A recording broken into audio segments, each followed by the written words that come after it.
Moussa Savadogo, on vient de le voir, cette fois-ci, ça y est, la Confédération devient une réalité. Oui, la Confédération devient une réalité et je pense que pour tous ceux qui doutaient encore, je pense que là, la preuve est donnée pour deux choses.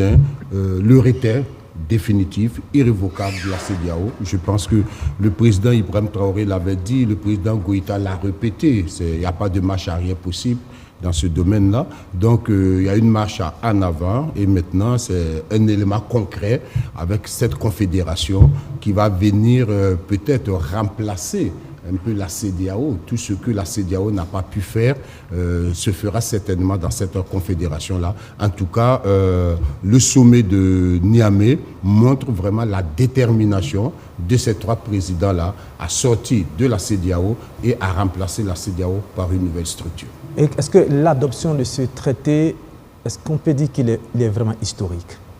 Oui, il est historique parce que ça se fait dans un contexte de rupture, dans un contexte où la structure mère qui était censée réunir tous ces États-là est accusée par ces trois pays-là de ne pas faire le travail, au contraire de saper le développement des pays africains. Donc, décision a été prise par ces trois pays-là, non seulement de partir de cette structure, mais de créer quelque chose. Parce que quand on regarde tous les discours qui ont été prononcés, il y a un élément qui a retenu beaucoup mon attention, c'est l'AES des peuples. Je pense que le président Goïta a beaucoup insisté sur ça.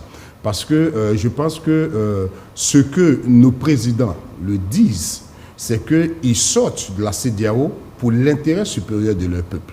Donc, il faudrait proposer quelque chose qui puisse remplacer. Parce que, voilà, quand on change quelque chose, il faut quelque chose d'autre. Donc, c'est une confédération pour les peuples. Ça, c'est ce qu'ils disent. On verra après comment les organes vont se mettre concrètement en place. Mais c'est historique, surtout que c'est fait par des présidents qui, sur le plan international, sont accusés par certains d'être tout sauf des démocrates, d'être des gens qui sont venus, qui ont usurpé le pouvoir par la force, etc.